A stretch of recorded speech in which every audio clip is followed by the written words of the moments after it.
Hello everyone, and thank you for joining us for our Game Week 26 preview show. If this is your first time with us, then buckle in because we've got a great show tonight. By way of introduction, I'm Chris, and with me is the other half of the FPL Cougars team, Kieran. How are you doing this evening? All good, thank you. How are you? Yeah, I'm very good too. So in tonight's episode, we're going to recap double Game Week 25 before taking a look at Game Week 26 and where points can be won with some differentials. We've also got one eye on those blank and double game weeks, which we think are going to be happening around Game Week 31, 32 and 33. So we'll feed our thoughts in on those. But as we mentioned in previous shows, we're going to do a special episode to discuss those in more detail. And to finish tonight, we're going to talk about our transfer plans, captaincy options, and pick out some clean sheets. So yeah, lots to get through tonight, as well as our usual fixture by fixture analysis. But let's start by talking about our game week scores and how we got on, just our thoughts really on the double game week that's just passed. Keith, do you want to start us off with how you got on? Yes, so 57 points. Obviously, as you can see, pretty below the average. Unsuccessful week, annoyingly. Yeah, so no Aguero was basically the worst thing that could have happened. No Laporte. I went in with Sane captain, which is, foreseeably he'd been rested 2 games before that, played one before, and then, I just thought he'd play both games, thought Sterling would play both games. If I just put captain on Sterling, I probably would have been happy and the score would have been a little bit more respectable. But yeah, likewise with lots of people that even triple captain Sane, disappointed there. But Rashford, Jiminez, Pogba all chipping in, which was nice. Foster with some nice differential points again, but obviously 57 compared to everyone else who people were getting in the 100 clubs and stuff like that. A bit of a shocker, and it's a 60k drop red arrow to about 123k now. So got all my chips remaining, so hopefully I can work my way back up. But yeah, disappointing end to the first double of the season. Yeah, it was. You had on Saturday a lot of players that returned points, didn't you? You had Foster in there, Jiminez, I think, had played on the Saturday. So you'd had, I think you were saying to me, every player I've had playing today so far has returned points, and it's just that Man City. Sane only playing 59 minutes across the 2 games was just unpredictable, really, considering the form he'd been in and the way Pep had been praising him to not get any game or 59 minutes is crazy. Yeah, just silly 50-50 decisions of benching as well, putting Bednarek on the bench instead of Kolasinac. I don't know why. I bought Kolasinac for his fixtures after City, so I don't know why I really played him. It was pretty silly, really. And then, not putting the captain on Sterling was missing out on at least 20 odd points there. So, if it was in the 70 score with not having Aguero, I would have been, okay, I think. It would have been just a small red arrow, but, you live and learn, I guess. Yeah. On to the next week, and like you say, you've got all your free hit and your wild card intact, so your triple captain, so you can really go at it with these last couple of game weeks. Mm-hmm. So as I talked about a little bit about on the show last week, I played my free hit, and it was sort of a decision which came late in the week, and it was mainly due to a couple of red flags of injuries, and Trent was out and Wilson was out. And I didn't really want to make too many drastic changes to my squad and then think, if I bring in 3 City players, because I wanted to sort of capitalise on their double, because I thought they'd score quite well, then I'm going to have to take point hits to get them out, because they've got the blank in 27. So I weighed up the options and decided to take the free hit. And I think bringing in, obviously, Aguero and Sterling, fantastic. I dodged the Sane captaincy, because I almost captained Sane over Aguero. The major disappointment was Rose, really. I tripled on Spurs, and when that team sheet came out on the Saturday, I mean, we were out, weren't we, on Saturday lunchtime? We saw that team news come in, and we were running through the team, and see Rose not playing and Llorente, 2 of my 3 Spurs picks on the first game of the double game week. I was panicking. So Llorente came on and got that assist. Rose just came off of that single point, which was lucky, as I didn't have any points on the bench. And Aguero captaincy boosted my score right up, as well as Son being in the team. So 89 finished. There's so many people that have done better with a free hit and a wild card, though. Players triple captaining. Bringing in a City defender in Laporte or David Luiz. So I think I missed out on a few points here and there, but generally I'm happy. And I calculated it out last night, so it was 46 points better off than what I would have done with my normal team. So I think that's pretty good. Yeah, I think that's when it's only 20 odd points less than the average. I think that's quite a decent return. So that saw me go from 56k or 58k up to about 38k, so about 20k rise. So yeah, So, unlike your forward on your bench, that was a success.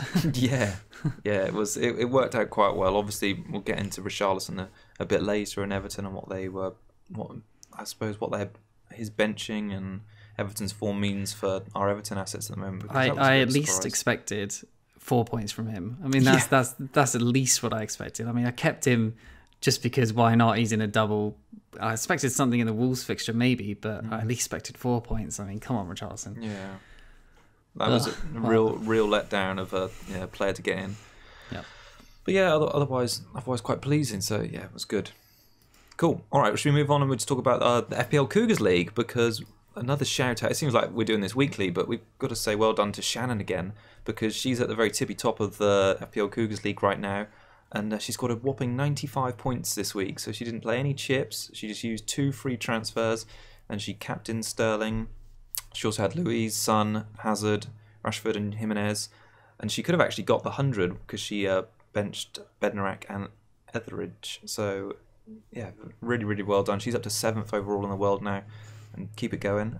Elsewhere in the FPL Cougars League, Lipeng Sam scored 130 points. He played his triple captain.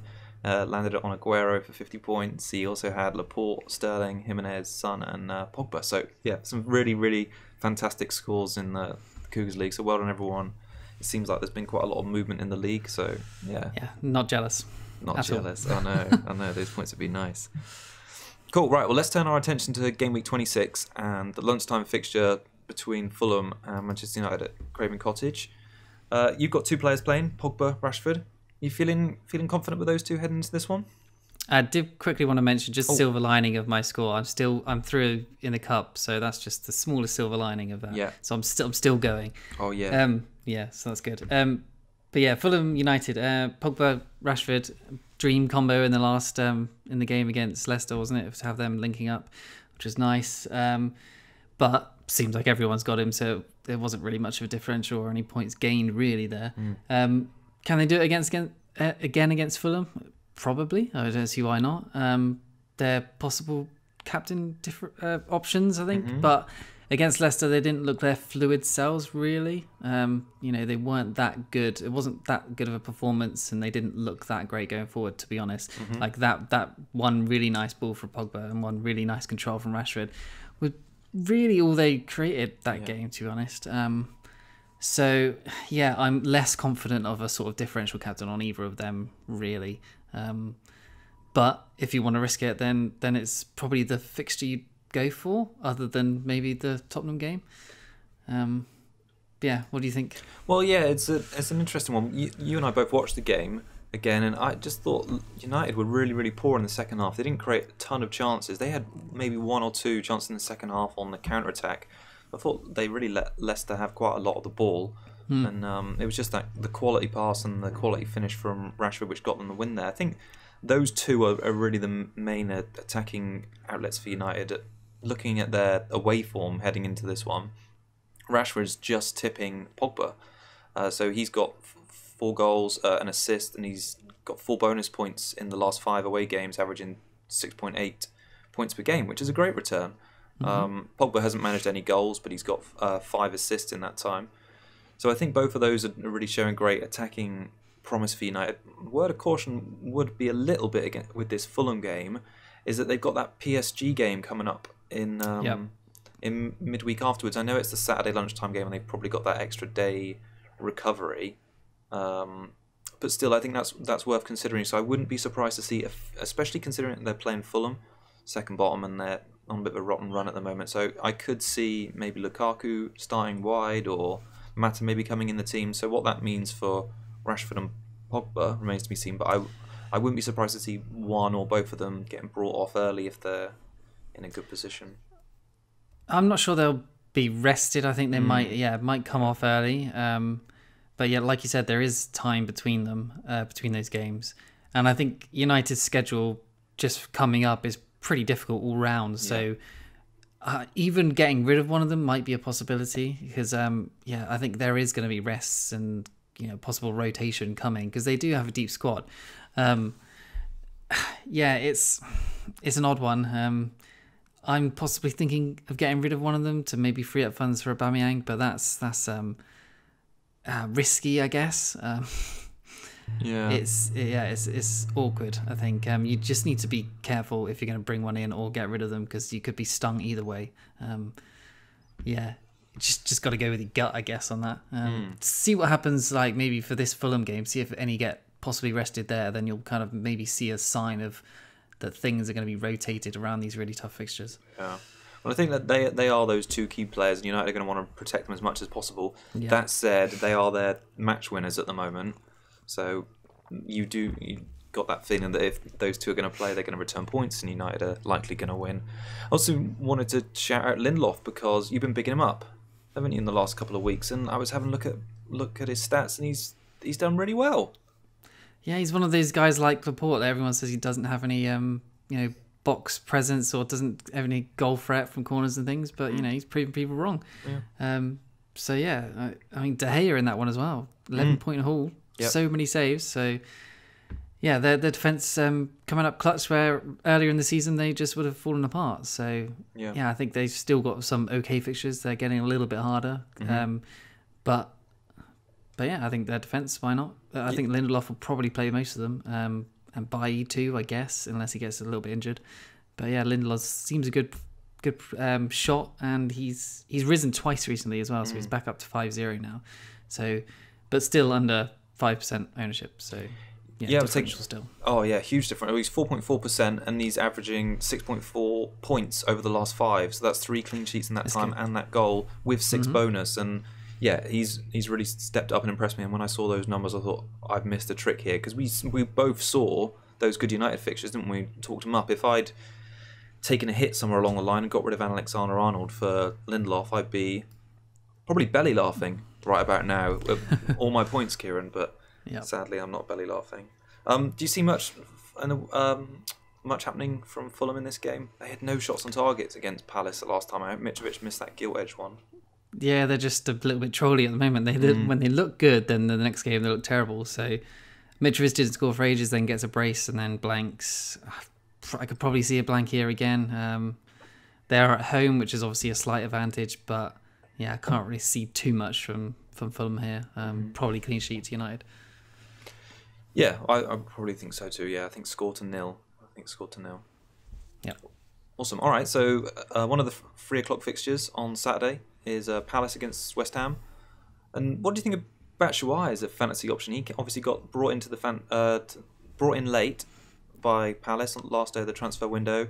He came on as a sub, didn't he, last week against Fulham? I think he had 2 shots in 8 minutes, and one of them led to an assist. So is that the sort of player you got your eye on as a mega differential around these blanks and potential double game week coming up? Yeah, absolutely. But I want to see him get a start, really. It's kind of awkward with it's coincided with the Benteke coming back from injury. Yeah. Because I wouldn't really say you'd play them both. And then there's Jordan Ayew as well. Yeah. I think one of them has to start and then the other one comes on. And Benteke's had all that time out, hasn't he? And he seems to be, maybe not first choice, but maybe he is. I'm not really sure. I mean, he's come straight back in, hasn't he? But I'd like to see Batshuayi get that start maybe this game, and then I can see possibly bringing him in, because uber differential, and he loves to score goals. He can miss some absolute sitters, but he's got an eye for goal, and he'll score you. Like, if he's going to score, he'll probably get a brace or something like that. He seems to be that sort of player who's pretty explosive, and he's going to be pretty low owned. Palace, if with him and Zaha playing at the same time, Milivojevic whipping him some balls, I think they could be quite creative. Yeah. No, it's interesting. I like him a lot. I think I've only seen him play maybe a handful of times, but he always strikes me sort of like a penalty box or predator striker. He'll get the ball into feet in the box and fire some shots. Yep. So I tried to give myself a little bit of context, because I just wanted to see how he might fit into that Palace side. Now I know so I had a look back at his previous clubs. He played at Valencia, and before that was Dortmund in the 17-18 season. Obviously, Dortmund are going to create a lot more chances than Palace, but towards the end of the 17-18 season, he had he played 10 games, 9 of those were starts, and he scored 7 goals, and he was averaging over 2.5 shots per game. So he's got the pedigree as being sort of like that main guy who's going to take a lot of chances, score the odd goal, and I think if he's got Zaha and Andros Townsend feeding him balls. I think they've got some creative players in the middle of the park. I think he could chip him in maybe 3 or 4 goals between now and the end of the season. A couple of assists here and there. Have you checked his price? Is it 6.5? I'm pretty sure it's 6.5. Yeah, pretty sure it's 6.5. So it's around that Jiminez area, Rashford area, if you ever want to go that way. It's probably like 0.5 too high. Yeah, maybe. But, I mean, you could go 3 strikers in that sort of mid-price range. That could be quite good. With Batshuayi as a huge differential. Yeah, I don't mind it. No, I've been really impressed with Palace recently. So they got the clean sheet at the weekend, and obviously guys missed out on those points in the free hit, but Kepa did the same. That's their 9th clean sheet of the season now, and that's the 5th best in the league. So that's better than United and Arsenal, and only worse than Chelsea, City, Spurs, and Liverpool. So that's really great going. And I think if you had a look at the collective scores of the goalkeepers, because as you know, when people watch the show this season, I've had a lot of trouble with my set and forget goalies I like to play. And I had Hennessy for a long while, and then he got injured, and then I had Geiser obviously on the bench. Anyway, long and the short of it is that if you'd had a Crystal Palace goalkeeper set and forget all season, they would have occurred 99 points, which would have been by far and away the highest of any 4.5 or lower goalkeeper. So I think, I know it's even too early to be talking about next season, but if Geiser holds his place down, I could see myself set and forgetting with a Crystal Palace goalkeeper next season, because Roy's just got them really defensively organised, and I wouldn't be surprised to see another shutout against West Ham this weekend. Yeah, I mean, Wan-Bissaka's on the cards, or people are looking at him for next season to buy him in the summer. So apparently City are interested, apparently United are interested. So I wouldn't be surprised if Wan-Bissaka maybe heads off somewhere else. But I think Joel Ward is not terrible there, so he could probably just slot straight back in, and they'd probably still be just as good in defence. So obviously you've got Wan-Bissaka starting there against West Ham. Is that just? Do you fancy him more than on Alonso, I guess? Yeah, because I've got City's goal threat record. I think they've scored at least 2 goals in their last. I'll get to it later, but I'm pretty sure it's 2 goals in their last 8 games or something like that at home, at least. So yes, and with Alonso's lack of attacking output, Keek, I'm going Wan-B. Yeah, I'm tempted to put him maybe first bench, but I'm not. I kind of want to play him as well, but there's 2 good options. Well, all my defence are really 5 good options for me to place, and I can't really bench any of the midfield there. So, what do you think about West Ham's chances in that game then? Because they came out with that 1-1 against West Ham. That was at Anderson's first attacking return in 7, and Pellegrini after the game almost was like offended that the reporter asked when Arnautovic is back. So we don't really know if he's back this weekend. Well, apparently he's been past fit today. So okay. Yeah, he's supposed to be back. Anderson looked really good in that game, didn't he? Who were they against Liverpool, wasn't it? Yeah. Anderson looked really good. Back to being quality, and they've got a fixture in 31 as far as I know, so he could be worth a punt in the next few to go back to him if you have got rid of him. Yeah. I thought West Ham played well against Liverpool, but they usually show up against the top 6 teams and maybe crumble a little bit against the lower ones for some reason. So I think it's a Palace win, maybe 2-0 here. Maybe a score draw or something like that, actually. Let's say Palace win 2-0 and clean sheets all around, yeah? Okay, good. I like that. Although I don't like that, because everybody owns Fabianski, so let's hope that's not right. Okay. All right, Huddersfield against Arsenal. A lot of interest in this one because of Aubameyang. But he's been sick. Emery said he's sick, but he's going to get better, isn't he? Yeah, plenty of time. He should be fine. Plenty of time. So that you brought, as you were saying, you brought Kolasinac in last week for Alonso ahead of this run. How confident are you feeling about him tomorrow, on Saturday, especially considering his position again in that City game, left winger? Looked good, didn't it? He had a few chances. Was getting well forward. And his worst part of his game is defending. So, if he keeps in that position, I'll be happy. And Huddersfield away should be a guaranteed clean sheet, right? I mean, if it's not, then that's gonna really annoy me. But hopefully some assists, and hopefully he can start shooting, like, because it was a straight choice between him and Doherty. Mm-hmm. So hopefully he can start shooting like Doherty's been doing lately, and get some goals. Yeah, well, Huddersfield has failed to score in the last 4 league games, Kieran, so that should give you some solace that Arsenal will probably keep them out, I'd say. Kolasinac, I think this is the sort of game he's going to get goal or assist in, I really do. It kind of looks...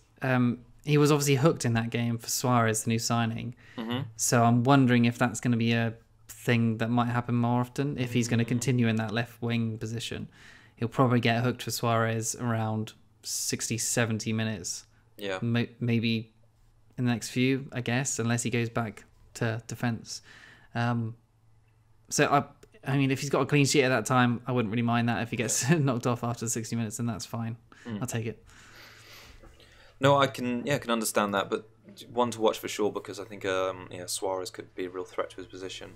Mm-hmm. Now, heading into this week, I've already made my transfer, so I can talk about it now, because they're on screen. I had Hazard and Wilson; they have both left. I now have Son and Jiminez.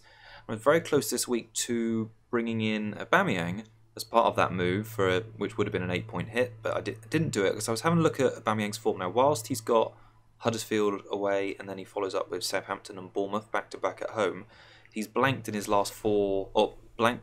of his last 5 away games. 2 of those were against City and Liverpool, but you're really buying him for the home form. And comparing him and Lacazette was interesting as well, because Lacazette's been on a bit of a starting run, hasn't he? Recently, he's played in a lot of games, and I think it's probably since Mkhitaryan's been out and they're playing 2 up top.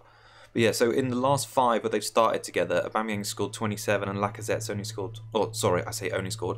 Aubameyang scored 27, Lacazette scored 25. So the difference in points isn't really justifying the difference in price there at the moment. So I think for those next 3 games, I think it could go either way, really, in getting one of those Arsenal strikers into your team. I mean, it kind of looks like that extra million-ish or 2 million or something is for the penalties, really. Pretty much. Because Aubameyang seems took the penalty in that. Can't remember off the top of my head who he took against. Who was the game before City? Do you remember? They played at home. No, I can't remember off the top of my head. Cardiff it was. Yeah, they did. Yeah, Cardiff. Yep.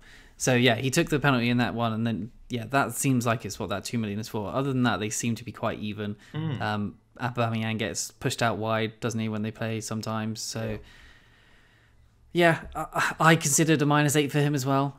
I was thinking it's either Sane out plus Rashford or Jiminez, which I don't really want to do because I wouldn't have the money otherwise, or it'd be Sterling out. And I don't really want to do that either because Sterling looks like he's way more in favour and he's getting returns. And he was benched last game, so he should play the next one. So yeah, I think I'm going to go without Aubameyang for the next 3 probably, and just forget about him for a little while and try and hope he doesn't score. Yeah, but like we say, you can't have them all. Like no, I've got 2 City mids. I've got Salah. I've got Pogba and Son. Like yeah. What can you do? I can't have him, so at the moment. You can't have more. Also, Arsenal are into the latter stages of the Europa League now as well. So although Aubameyang was rested for those group stage games, I wouldn't be surprised to see him even coming off the bench, making the odd start here and there. So that's something to keep an eye on, because I think their first game's Thursday, isn't it? And that's why they... Yes. Is that? Yeah, first game Thursday, and next week they play on the Sunday or the Monday, I think. Anyway, yeah, so that's something to consider. So anyway, I think Arsenal win here. I tell you what, Kieran, I reckon Kolasinac will score and Arsenal win 2-0. Yes, please. Yes, please. Yeah, I need some luck at the moment, so that'd be nice. Need some luck. Well, hopefully, if he doesn't give it to you, the main man Mo Salah can in the Liverpool-Bournemouth game, because I can see you've got the big armband strapped tightly to his bicep. Yep, I think it has to be there. Obviously, his points in the last few have diminished a little bit, or quite drastically. His involvement as well. Yeah. He's not been getting many shots off, not been getting too many touches either. And yeah, I feel like this was the sort of time that it happened last time, where I got rid of him, where lots of people got rid of him, thinking, he's not proving value, he's not showing his figures or consistency that we want from a 13 million player. And then he goes and gets a hat-trick against Bournemouth, funnily enough. So I think this is the time where people are going to, again, be thinking, oh, maybe I'll captain someone else. This is probably the time that you should definitely put the armband on him. That's where I'm going. So you're 100% on Salah at the moment? Yeah, I don't think not it'll going to change. change. Okay. Yeah.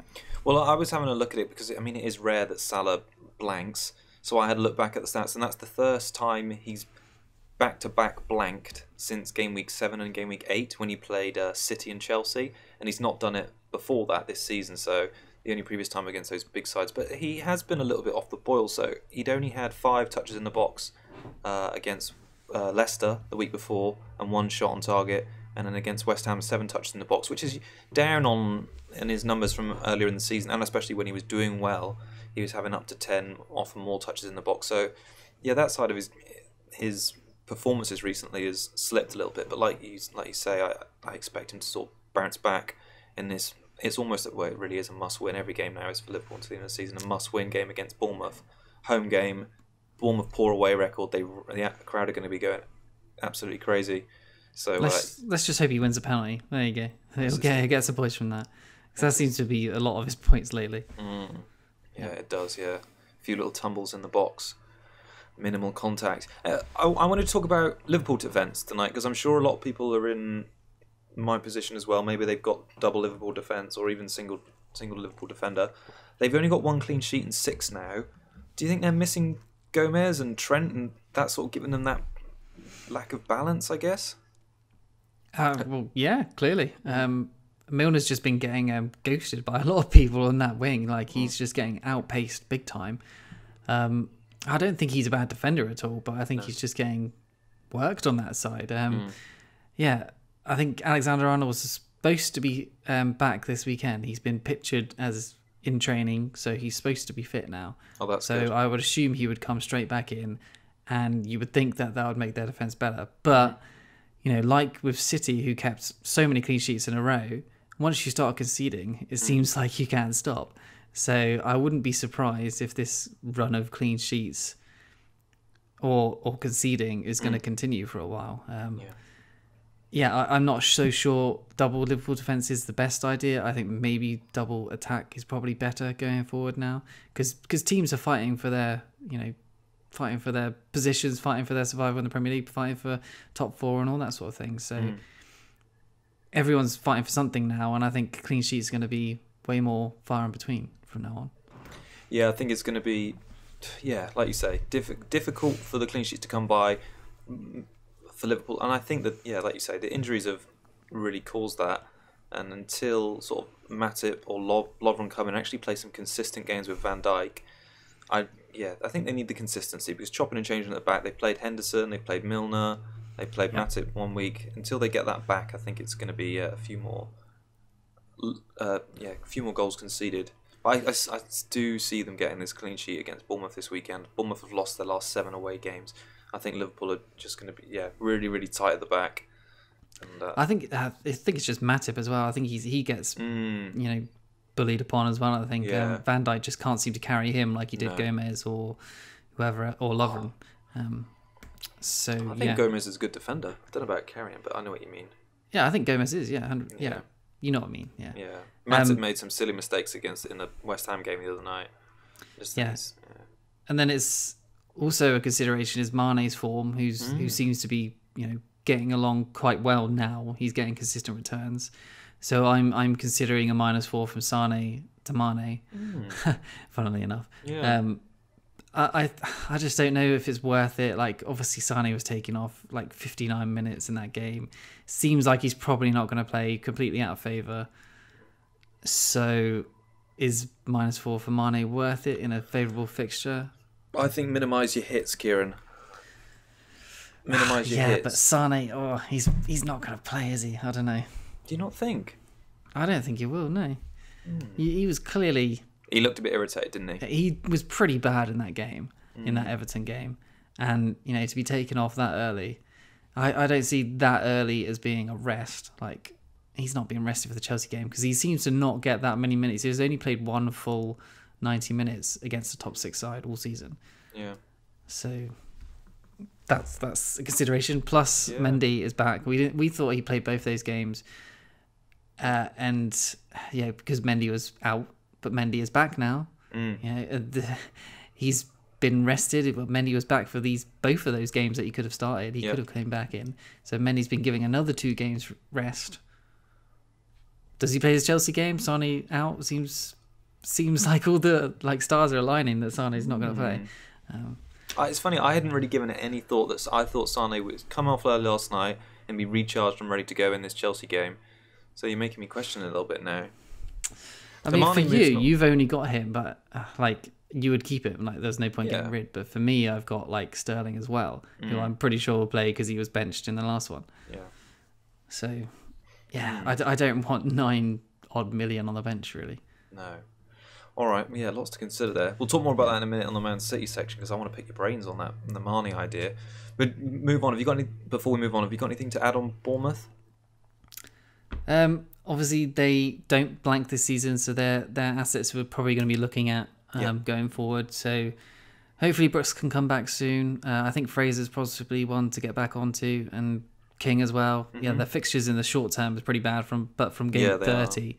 From game week 30, they have got a great run. So, even maybe one of their defenders, but probably not. I mean, Boric maybe in goal, maybe a button to Boric, or it could be something if you want to do bench boost. But I don't think Solanke's an option. He played his first game, didn't he? Looked pretty poor, didn't do anything. Just rusty. Apparently Klein is... Klein's out for the Liverpool game, isn't he? Because loan. They could do with it. Yeah. Maybe they just put a Liverpool shirt on him for 90 minutes. Trent's still not back. Yeah, it's a bit of a strange thing that they let him go because they didn't have any other cover for that position. No. Really. I think he would have made a difference in the last 3-4 games as well. Yeah, a bit of balance on that side. But no, I was only going to say about Boric as well, because he's come into the side. 3.9 goalkeeper is exactly the type of player you need in these blanks. It's just having a goalkeeper there reliable. He did have a poor game, I thought, against Cardiff. He was suspect for the first goal. So I wonder, even though Howard bigged him up beforehand and saying he'd been playing well in training, that's where he got in the team, and he'd been doing well in the league. I wouldn't be surprised now if Buddy, who I've just totally forgotten to picture him. Yes, Begovic, ex-Chelsea, ex-everyone. Begovic comes back into the side and takes his position. Yeah, but one to keep an eye on. I have got, Boric and Brooks. I hope Brooks can get back to full fitness as well soon because I like watching him play. Yep, same. Right, another of the 3 p.m. games on Saturday is Southampton against Cardiff. You've got Bednarek starting, and I just want to say thank you to him for his lovely 7 points he gave me last game week with that little assist. Very fortunate assist, though, wasn't it? A little pass into midfield, and Redmond scored like a 25-yarder, so not going to get those every week. Yeah, I mean, so close to 12 point, from him, because they just lost the clean sheet at the end, didn't they? Yeah, they did, yeah. So, yeah, that would have been big points. I would have been even more annoyed of having him first bench. But, I think this could be a 1-0 either way here. I would expect a Saints win here at home to Cardiff. But I think Cardiff are probably going to be quite confident after that win over Bournemouth, 2 goals from Bobby Reid. He is 5.2 million, 0.8% selected by. So could be worth a punt while Camarasa is still out. I wouldn't recommend it, but if you want to get that way, try it. I think it's a difficult one to recommend any Cardiff players in any away game because I had a little look back. They've had 1 away win all season, so they're turning the tide at home because they're becoming a really good home side. So Bobby, if they had 5 home games in a row, Kieran, Bobby Reid all over him. But it's just those away games and not being able to rely on them. So I'm not sure about any Cardiff assets at the moment. But like you said, I think this is going to be a Southampton win here, undefeated in the last 5 in the league. I think they're looking strong recently, and it's a must-win just to give them a little bit of breathing space between them and the bottom 3. Yeah, I think Ings is supposed to be out still, because he came off in that game. But I think Ward-Prowse still looks quite good. He was on top bonus or the top BPS until the goals went in, so he was even quite ahead. So he still looks quite good. And probably only Bednarek I think is a proper asset at the moment, but maybe Ward-Prowse. Yeah. If you want that fifth midfielder for, say, bench boost, if you want to go that way in, say, 31 or 32, something like that. I think in terms of Cardiff, the one I'd recommend again is Etheridge, because their fixtures are looking really nice at the moment. And he's been racking up save points. He's been racking up the clean sheets. He's now only, I think he's 7 points off Alisson at the top of the goalkeeper standing. So, I mean, it's mainly due in part to the penalty saves he's had this season, but he's a consistent goalkeeper. He racks up the saves. Cardiff concede a lot of chances, not like great goal-scoring ones, so he's able to make them. And considering they've only won one away from home all season, he's doing great. Yeah, he had a crazy good save against... who did they play against? Yeah, against... Bournemouth at home. Who was it from? Do you remember? Oh, no, I don't. Like Sermon, I think it maybe was. But yeah, just crazy good touch onto the bar. Yeah, kept them in the game. Yeah, he's really impressed me this season, and he made a decision to obviously make all the the Cardiff fans happy by not going away for the Asian Cup Games tournament, whatever his full name is. So yeah, he's doing really well. Cool. Watford, Everton, 3 p.m. Saturday. You've got Richarlison. You had Richarlison. You'd have enough of him now because he's gone, isn't he? He's 100% gone. Yeah. Being benched in that second game against City was just the last straw. Like he couldn't stay anymore. Plus they got that blank in 27. Digne is probably going to be going out next week as well. So yeah, I'll be offloading those Everton players. Their stay in my team has been too long. And yeah, so Foster, I fancy a clean sheet for him. He keeps getting me points, nice save points. Clean sheets usually gets in the bonus when he keeps a clean sheet at least. So I fancy them here to do well, to be honest. And they look good, okay going forward. I think if you've got Deulofeu or Pereira or whatever, I think keep them for this fixture because Everton's defence is leaky as. And then Richarlison, against his old club, but I wouldn't expect much from him, to be honest. Who do you think are potential Richarlison replacements in that sort of price bracket? Because I think it's getting to the point now where his form is really dropped off a cliff, and it's almost like, well, it is pretty much like last season. He's 1 goal in 5, and that was that sort of rebound tap-in against Huddersfield. Who do you see as potential replacements there? Well, obviously I've gone to Son because I purposely made transfers to get the money in the bank to get Son for Richarlison. So if you can do that, then great. I think he's obviously a great replacement. But if not, you're probably looking at Jota, who obviously has a slight knock at the moment, but apparently it's just a knock and he should be fine for the weekend. So he's in great form at the moment. Even possibly Matinho as well looks okay. He's had 5 assists in the last 3. Yeah, he's looking sharp, isn't he? So yeah, I mean, I would say that is probably unsustainable, but he's quite cheap and he's a good-looking 5th midfielder. Ward-Prowse as well, if you want to go around there. But maybe even Tielemans at Leicester, because they don't blank at all. Just wait to see if he starts this week. He's like a box-to-box kind of Cater-esque player. Obviously, Cater hasn't got much returns this year, but they're going to need someone because Maddison isn't getting many minutes, and they need a bit of creativity. He could be someone to look at as well.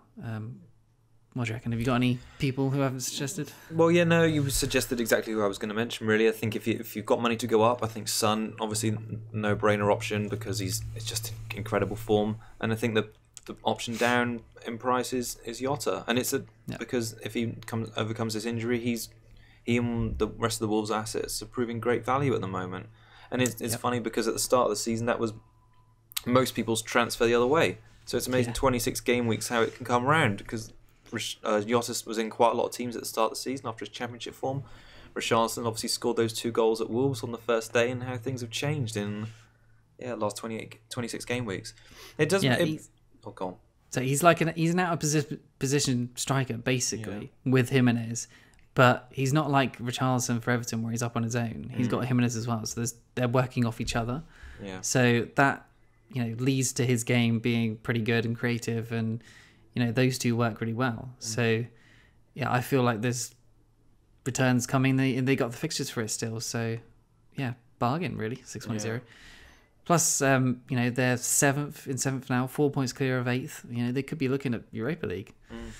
Oh yeah, I think they'll probably get it. Those 3 wins on the bounce now have really boosted them up. Yeah. I don't know if you get the same, but do you feel like there's quite a negative sort of stance around Everton's season? Like, we know Silva's been getting a lot of flack for all the set-piece goals, and that's led to people saying, I can't set up a team, and you can't set them up to defend. But, I mean, they're still 9th in the league at the moment, a point behind 8th, and like you say, 5 points behind Wolves, which really was a 6-pointer last weekend. Are they really having that bad a season? Are we just expecting more from Richarlison and Dean, or are they just performing at what their team level is? Does that make sense? I feel like such an expectation on them because Silva's like, oh yeah, it's Marco Silva. He's going to play sexy football for Everton. They're going to score 5 goals and win 5-0 every week. But the reality is that they are still doing well in the league. But I mean, I don't think they're going to break into the top 6. No, I think they should be where Wolves are. They should be 7th at least. With the team they've got, like Sigurdsson, Richarlison, you know, maybe they haven't really got a great striker, but the rest of the team is pretty stacked, to be honest. So yeah, I feel like they should be higher. I think it's just that them getting smashed by teams like 6-2 to Tottenham and stuff like that, and then losing like 2-0 to City, and just like it's just not what you expect from that team, I think. No, that's fair enough. I think it's going to be interesting to watch Marco Silva between now and the end of the season, and just see if he changes his approach. Like, he changed it up, didn't he, last night for the game? And I wonder if that was to give Sigurdsson and Richarlison a rest, or to really reset and say, look, you guys have really got to fight for your place now, because we've got guys waiting on the bench. I thought Davis came in and looked really, he always has tons of energy, bombing about the pitch, and Calvert-Lewin I thought was a good outlet up front, and they were a bit unlucky last night, but they were up against a City side determined. So I don't know. He said he wants Davis and Calvert-Lewin to be the core and the future of Everton. So I think that's why he put them in, apparently. But against City, it seems a bit bizarre that you'd bench your 2 best players. Yeah, it does. Yeah. But it seemed like he was throwing the game. But for an Everton team, he should be way more competitive in games like that. Yeah. Seemed like it was being thrown. But this is a bit just like Man City though. The game really for Everton this week is this weekend, because they're playing Watford, who are a point above them in the league, and obviously if they beat them, they can go back up to 8th, and then maybe the season doesn't seem so bad. So it's a big one, especially away against his old team. So, but yeah, Watford. Foster, plenty of saves. I'd be happy. Clean sheet, I think, is a decent differential, or a decent option. Maybe like 60% clean sheet for Watford. But yeah, let's move on. Let me just say real quick, I've got written down here, Watford's fixtures get dour. I've written it in capitals as well, Kieran, because they play 5 of the top 6 between now and the end of the season, and 4 of those are away.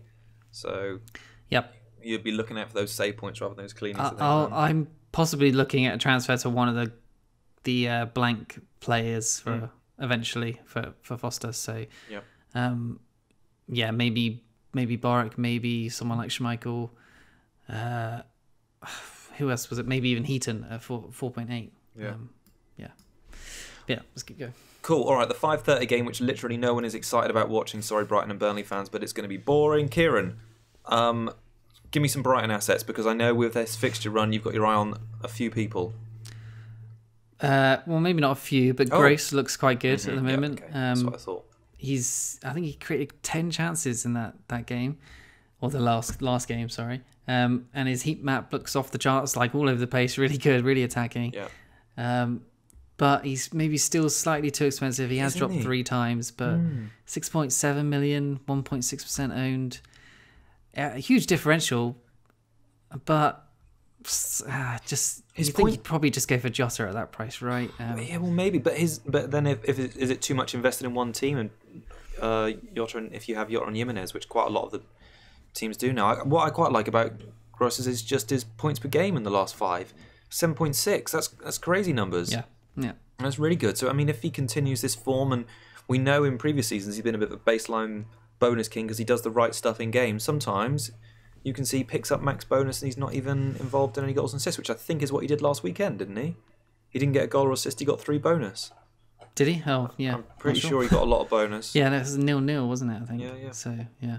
But yeah, I think they blank in 27, and I believe they got through in the FA Cup last night. They did. So Glenn Murray. Looks like they'll probably blank in 31. And I think they might blank in 33 as well, as far as off the top of my head, because they've got a fixture against someone who's probably going to get through. So there might be 3 blanks in the next few weeks for all these Brighton players. So yeah, if you want to get him, then he's probably going to be really good for doubles. That's for sure. Yeah, definitely. So yeah, if you want him for blanks, yeah, not not looking good, to be honest. All right, well, on the Burnley side of things, I was just going to pick up on them because they play in 31 and 33, and I was probably going to mention just their defence, really. Again, I mentioned it earlier about Boruc being 3-9. I think Heaton's looked really good since he's come back in, kept another clean sheet, did he? No, he didn't keep another clean sheet, but he's got 26 points in his last 6, and 4.8, so I think he's a decent benchable second goalkeeper option. Benchable for 4.8? Oh, I don't know. Well, until then. Okay. Maybe if you've got someone like me where you've got Gaeta 4.2, Kieran, you can maybe get away with 2 goalkeepers for 9, or you've got a McCarthy at 4.8. But I think and you've got team value in the bank. I think you could get away with those 2 until 33, just because of their games then. But if 4.2 is too much for you, Kieran, what about Bardsley or Lowton? 4.2. Bardsley started all the games since Lowton's been out. It looks like Lowton might come back in the next couple of weeks. He's had a toe injury. I had a little look back, but every time Lowton's not played, Bardsley's played, and vice versa. They are both 4.2, and they are both a tasty price to potentially plug a hole in a game week 31 and 33, where they both have quite favourable fixtures. Yeah, so fair enough to consider there. But I think that's really just usually get excited by the 5:30 game on a Saturday, but I'm gonna need to find something else to do and just read about that one later because I'm not excited. I think Crouch is quite a savvy buy from them as well. He obviously won that penalty. Barnes is on penalties, so people who have Barnes could be quite good. And then Crouch might be getting some last minute winners when he comes on. So something to think about. And another issue for teams, I suppose, to have to mark 6 meter Peter. 6 meter Peter, the big boy. Yeah. Cool. All right. Well, we are going to talk now about Spurs and Leicester because that's on Sunday, isn't it? Lunchtime, 1 o'clock. Heung-min Son now owned by 17% of the game. When I checked last night, it's probably gone up even more today. But that's like a 10% increase since last week. You and I have both got him. Are you excited about owning him? Yes, but it'll probably be just our luck that he gets a rest in this one or he blanks. But yeah, no, super excited. Seems like a no-brainer. While Kane is out, the Son just offers so much, doesn't he? Just goals. He's like he's never left. He missed one game, came back, got goal in each game. Yeah, he's just great option for Richarlison if you have the money, and too hard to ignore. Yeah, well, he's hasn't blanked in a game he started in since game week 8, and it's just incredible run of form. And I think if he was a premium asset, we would have scrambled in to get him way earlier. We would have thought, he can't sustain this at an 8.8. I think the price has put me off because I'm thinking, he's not much of an investment. I can get him any time, and now I know I need to get him. So we both missed him the first time round before the Asian Cup. So missed 2 weeks of him scoring already. I always had the idea to bring him back here. He was my other option when I bought in Sane the week before the double. So if I just bought in Son, I would not have been worried about Sane, having to get Sane out again, and Sane's terrible form. Would have been way better off, but 50-50, that didn't go my way. Righted the wrong now, hopefully. Yeah, it happens, doesn't it? But we're both looking forward to watching him because it was exciting watching him last Saturday, having him on the highlights in my team because he looked so happy when he scored, and I was happy for him as well. His 11 points is very nice. I think... the caveat to owning him this week is that Maguire and Evans together at Leicester, helping them significantly improve their defence. So I think it'll be tough for Spurs this one, and I think it'll be tough for Son in general, just because Evans and Maguire are gonna do a number in them possibly. Especially Llorente. Well, they seem to get up for big games, don't they? Because they played well against United. They obviously beaten City and Chelsea sort of like around Christmas time, so they've got a taste for those big matches. And if they can pop balls over the top for Son, his pace can definitely beat Evans and Maguire. So I think that's the way to beat them. But if Llorente can play those balls or Eriksen or whatever. I thought Maddison caught the eye again in the United game.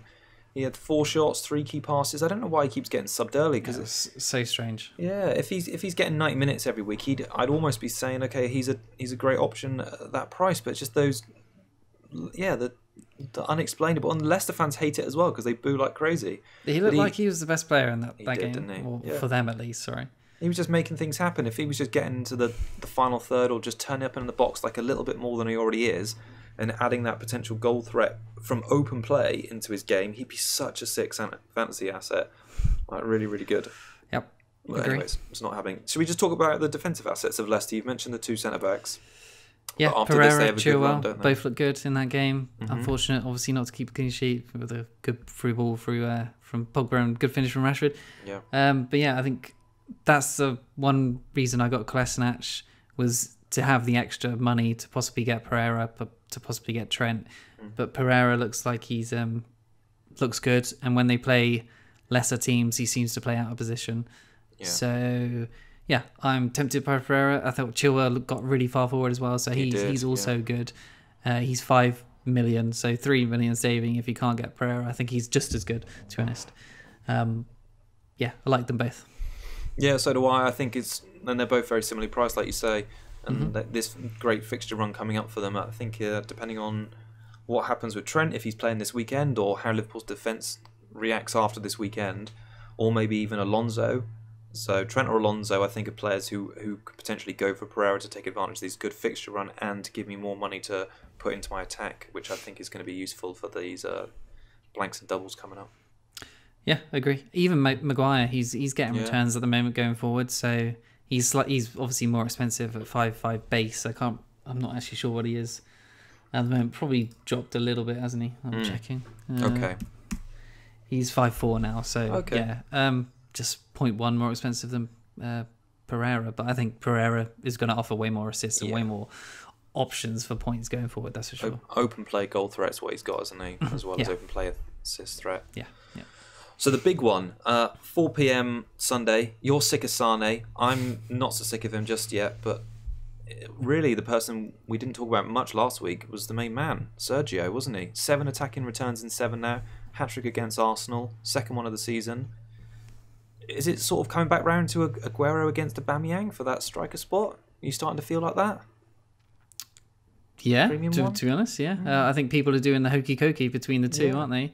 People who owned Aubameyang went to Aguero this week, and obviously, last week now, 25, got the rewards for it, and most of them captained them. So yeah, many are probably going to go back to Aubameyang, which makes sense, but yeah, I think Aguero will probably keep starting. Obviously, they do have Champions League coming up, so maybe Aguero will start not playing and Jesus will play these the next few. But can see him at least starting against Chelsea. They need to win. So they're in that race again, the back top goal difference. Strongest team, looks like, from now on. And Aguero is obviously part of that. And yeah, I never really considered him for last week, to be honest, because I had Sterling and Sane already. So I can't really beat myself up for not getting his points, because I wasn't going to bring him in and take loads of hits to get him in. So yeah, it'll be what it'll be. But I think he's looks okay going forward.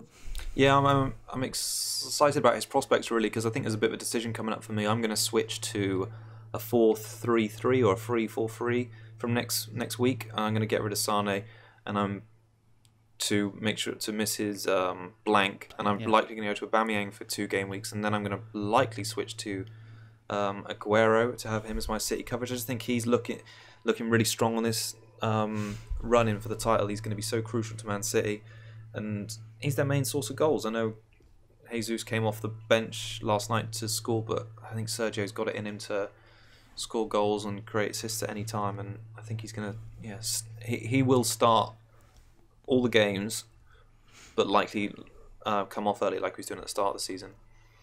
I think something to consider with him, like with many of the City assets, is that they're in all 4 competitions still. Yeah, that's so true. They could possibly blank. Well, they're obviously blanking at 27. They could blank in 31. They could blank in 33. Obviously, that will lead to good double game week fixtures again. Yeah.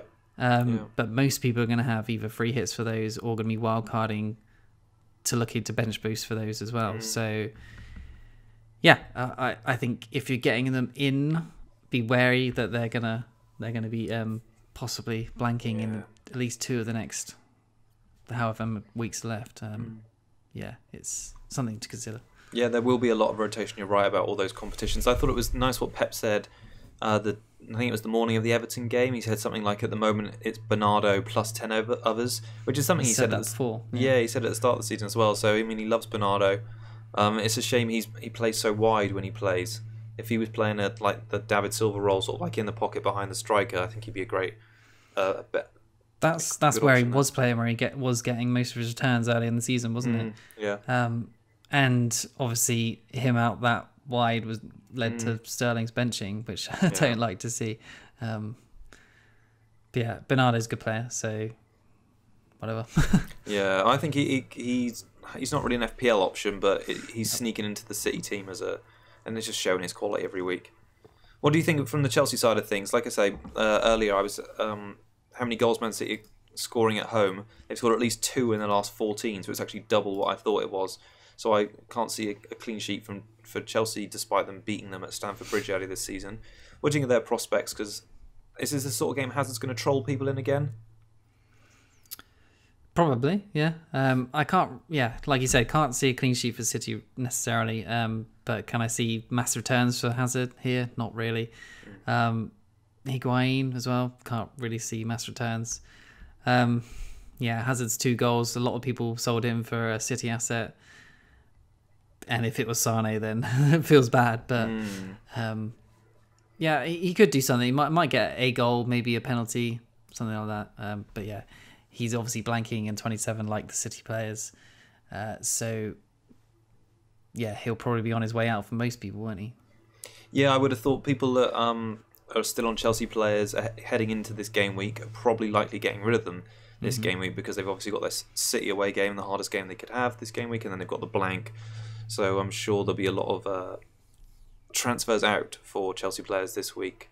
And if Alonso's not one of them, I'm sure he's going to be up there, because the remaining players, despite his clean sheet last week, I think he is better, more affordable options elsewhere. Yeah, I think going forward, possibly from 30-ish, like Higuain could be a great option. 9.5 million. He's, I think I've got it here a second. I know he looked lethal. 3.1% owned. Yeah. I think he looked really good in that game, but it was Huddersfield. So let's see what they can do against City. Then, they got 2 games against City, obviously, in a row. So see if he's as prolific as people say.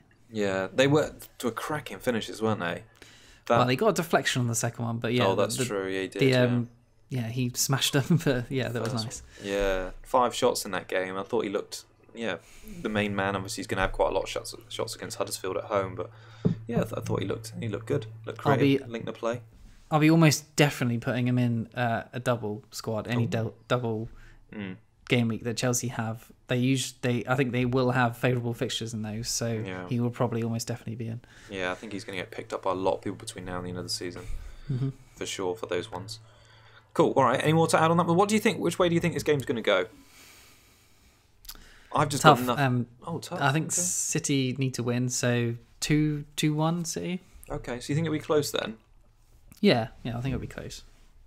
I think Man City are going to keep a clean sheet, and Chelsea are going to have a hard time to really get out and create any really, really good chances against them. I feel like City are going to play a strong game. I might say 2-0.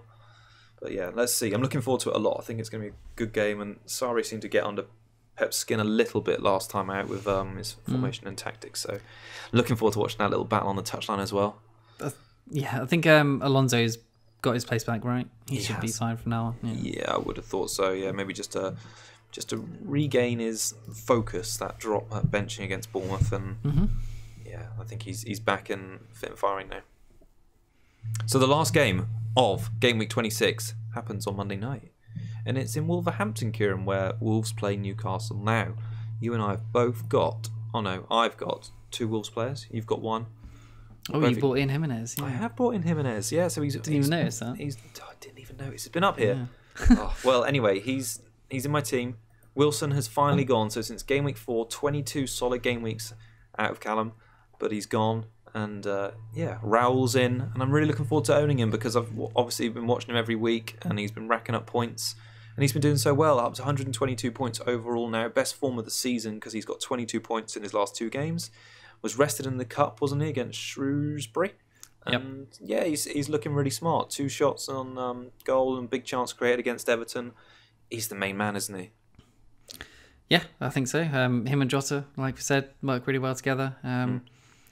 And yeah, I'm confident of some returns here. Obviously, Newcastle are pretty strong. At least away, they usually are quite strong. But Wolves are looking confident at the moment, putting a number of goals past teams. So yeah, I'm hoping he'll at least get a goal, maybe an assist as well. Yeah, good points. Wolves have scored at least 3 in their last 3.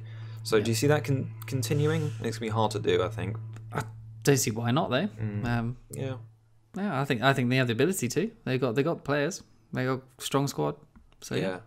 No, they're flying up the league, and I think Doherty's doing really well as well recently. He's doing bits. He is doing bits, isn't he? So that would have been a 20-pointer he got in the FA Cup the other night. So the 2 goals and the assist.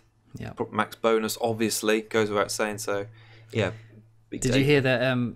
Apparently, he said publicly that he's aiming for 10 goals this season. 10 goals? Yeah, and he's already on 6 in all competitions. So okay, so we could do that. Oh, you need to get him in now. yes, I just can't get him in. There doesn't seem to be a way, unless I go Digne to him, but he'll be blanking eventually. So I don't know. Here's an idea for you. Kolasinac gets a goal and a clean sheet, but he gets subbed in like the 65th minute, meaning he's not nailed on. Then you think, oh, Doherty's nailed on, I'll get him. How about that? Maybe, but there seems like other issues to be doing when I need players for 31. I saw there's a Twitter account out there who I think we believe we follow them, and they follow us. They're FPL Putting Out Fires, and it always makes me laugh when I see their name, because that is basically what this game is, isn't it? When those little red flags come out, you've got to douse the flames before they spread like wildfire to the rest of your team and just ruin everything. All right, so Newcastle, what I've got written down I'd like to see is Almirion, the new player. To see if he starts, because Paraguayan international, double figures for goals and assists in the MLS. I just want to see what he's like in the Premier League and how he's going to adapt. I think it's a really difficult game against Wolves away, but I would have thought he starts, or at least comes on. Just have a little look at him. Yeah, 0.1% owned. 0.1% owned, 6 million. Yeah. So a few people have obviously got him. Probably I'm interested to watch him for sure. This should be interesting Monday Night Football. Yeah, no, I'm really looking forward to it. And I think after this, Newcastle have got some good fixtures. They've got Huddersfield and Burnley back-to-back at home, West Ham and Everton. And I've actually got written down here that they only play 2 of the top 6 between now and the end of the season. So they've cleared a path. And they don't blank. And they don't blank. They have some really good fixtures. So I've also got written down in big letters, Rondon. Rondon! So I think there's a case to be made for him. I just wish I could have a 4th striker slot. It's all eyes on that Almiron guy for me. Okay. Yeah, I completely forgot about him. But yeah, if he looks good in this game, then yeah, he's definitely going to be part of that 31 squad. Completely didn't think about him. But yeah, completely like differential. Yeah. Well, I still think Rondon's a great option. 5.7, he's still so cheap. Yeah, cheap, and he's doing the business for Newcastle. He's getting those goals and assists, and yeah, I like him for only 3.4%. So it's a differential right up your sort of street there, Kieran. I need some. Yeah, you do need some, and he's guaranteed to start and play 90 minutes just because he's the focal point there. So big bad Rondon, could see him celebrating away, because I think that Newcastle are going to have Arsenal away as one of their double game week fixtures. I've just got this image in my mind of Rondon sort of like reeling away from goal. He's just headed one in past Leno, and he's like running to the corner flag, and he's just like, and I'm like, yeah, points. So anyway, it's strange to put him in a double, but I guess you don't have a free hit. So no, that's true. And then probably be wildcarding for the next double, wouldn't we, for a bench boost? Yes. He might be worth it for a bench boost, I suppose. We'll talk more. We've analysed a few strategies, haven't we, for people who've still got their free hit, wildcard, triple captain, and bench boost. But I think what we'll likely do is, Kieran, you mentioned earlier that we're going to find out before game week 27 about the blanks and the doubles. Yeah, I think something like 4 days before the game week 27 deadline, we should find out who is playing in 31 or is confirmed blanking and that sort of thing. So mostly 33 as well. That's the middle of next week, am I right? I think that'll be Tuesday, Wednesday next week. Something like that, yeah. Something like that. So we'll probably do a game week preview show which includes that, or do a separate show just for you guys, because Kieran and I are going to have to brainstorm this out, plan this out, provide you with some strategies, and see how we can tackle this together, because we want to get through it, don't we? And yeah, I think I need help. I think you probably need help. We don't know what we're doing yet either. Yeah. So we've got we all need help. Help each other. We all need that. Yeah, exactly. FPL Cougars together. Cool. All right. Well, I think that wraps it up, doesn't it? Our fixture analysis. Should we just talk about captaincy? Transfer. I mean, we could talked about it a little bit, haven't we? Can I talk Salah about it a little bit as more? captain. Transfer was Richie to Son, and considering Sane to Mane. And then possibly considering a -8 for Aubameyang, but probably not. Yeah. Okay. All right. I can agree with all that. I think just to run over some numbers on the points per game. I was having a look at last 3 games at home or away against teams outside the bottom 3 for Salah, Rashford, Pogba, and Son, as they're I think overall the outstanding candidates for this week. Salah has the best points per game. He scored 3 goals and 2 assists in his last 3 at home against not top 6, so he's averaging 9.6 per game. Rashford and Son, then both average 8.3, and Pogba's down on a 7.8. So I'm probably going to change my vice captaincy to Son, just in case we have a crazy Salah admission. Yeah, that makes sense. But otherwise, I'm really happy to have the captaincy on Salah this weekend. I think he's going to come back with a bang, at least a goal. So I'm expecting big things there. And like I've already discussed, so transfer-wise, Son and Jiminez have come in. And yeah, happy with my team for this game week. Was that a hit? It was a hit, yeah. -4 for those, yeah. Do you want to pick out some lovely clean sheets for us? Yeah, I was going to say Arsenal, because if Kolasinac doesn't get a clean sheet in this, I'll be pissed off at him, as I said. And then, yeah, Southampton maybe? That's me hoping. Yeah, the Cardiff game. Yeah, I could see the Cardiff game happening. Okay, I'm going to say Huddersfield. No, I'm going to say Brighton and Burnley is going to be a 0-0, so I'm going to say both of those 2 teams are going to get a clean sheet. Because it's one match, Kieran, I want another pick, and I'm just going to say Liverpool because I want a double clean sheet. But yeah, anyway. When I also said Crystal Palace are going to get one. But anyway, that's enough clean sheets for me. I think there's going to be quite a few this week. Cool. All right, is there anything else you want to add? Nope, that's it. Yeah, that's it. Everything. That's it. We've done it. We've done the whole preview show. Cool. All right, well, thank you everyone for joining us. We'll be back earlier in the week next week. We obviously wanted to give you the full double game week recap, which is why we're at a Thursday evening. But we'll be likely back on Monday, Tuesday evening next week. We will confirm via Twitter. If you're not following us, it's at FPL Cougars. If you're listening on Apple, we're also on Spotify and YouTube. And if you're on Spotify, we're on Apple and YouTube and all those good things. I think I made that really clear then, didn't I? Cool. All right. If you've got any questions about your team or heading into the next game week, please tweet us or comment on the YouTube video, and we'll be more than happy to answer as many of you as possible. Cool. All right. Well, thanks everyone, and until next week, it's goodbye from me. Cheers and good luck. Bye-bye.